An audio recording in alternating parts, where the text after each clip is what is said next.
So, Joseph Ellis, what kind of crazy person wants to be president? Well, actually, and you haven't asked me that. I mean, I'm not set up for that, right, Michelle? No. I think that you have to be somewhat crazy to run for the presidency of the United States in the late 20th or 21st century. I think the gauntlet that has been established both by the media, by the 24/7 news schedule. Not that campaigns for the presidency have ever been clean and pristine. Back even in the late 18th century, there was a lot of dirty politics. We can talk about that. But there's something fundamentally inhumane about this gauntlet. And I think what I'd like the audience to consider, there are some pundits who would suggest that this precise gauntlet is a kind of Darwinian process that does select the best. I'm not sure that's true. I'm not sure that the process might, in fact, by its very pressures, force really decent, intellectually deliberative people into a series of sound bites and psychiatric manipulations. So I think... Do you start out crazy, or does the process make you nuts? The process makes you nuts. You have to be somewhat egomaniacal to decide to go into it. So you have to be predisposed, ambition-wise, in a way that is not normal. But then once you're in it, even people of extraordinary stamina, sanity, they're not transformed from one to another, but they lose a deliberative and a capacity for judgment. They lose, it's like why I tell my students, can you write letters instead of emails? Where you're capable of thoughtfulness in a way that is not just impulsive and split-second-ish. I think the environmental mode of the modern presidential campaign makes it very difficult for anyone to sustain a personality and a persona that is capable of thoughtfulness.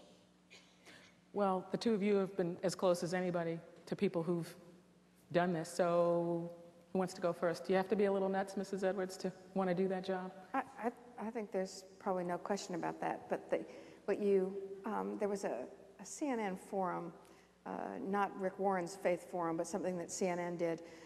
Soledad O'Brien asked the question, what is your greatest sin?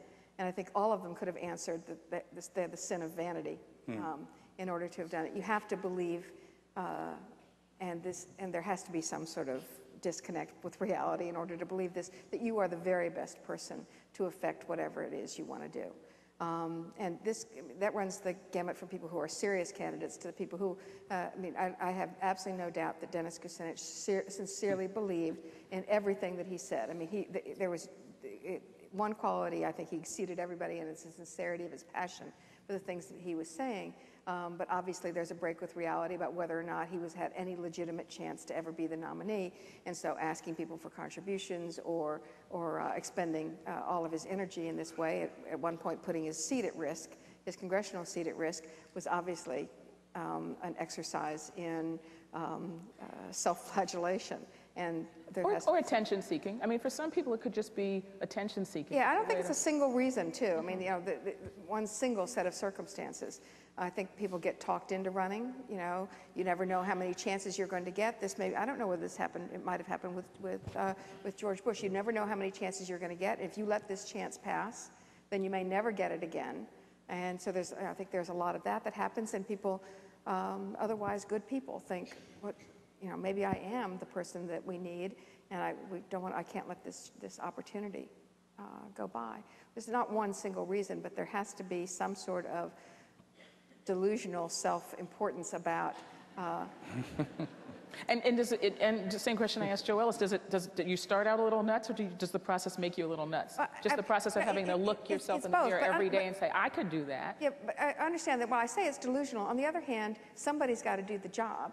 And nobody is, you know, I may have been one of the president candidates who said, you know, no one is prepared for the job unless you've done the job, you're not prepared for the job. And so if you accept that, somebody has to do it, so why not somebody who feels passionately about something? On the other hand, so you take that person with generally good motives, you throw them into the political process, and the political process does change people. It does, it's really hard to imagine crowds like this of people who are clamoring to see you. And you see lots of pictures of candidates of every political stripe throwing themselves into crowds of adoring people. That's got to be a changing experience for most human beings. So if they weren't crazy coming in, they're crazy going out. Okay.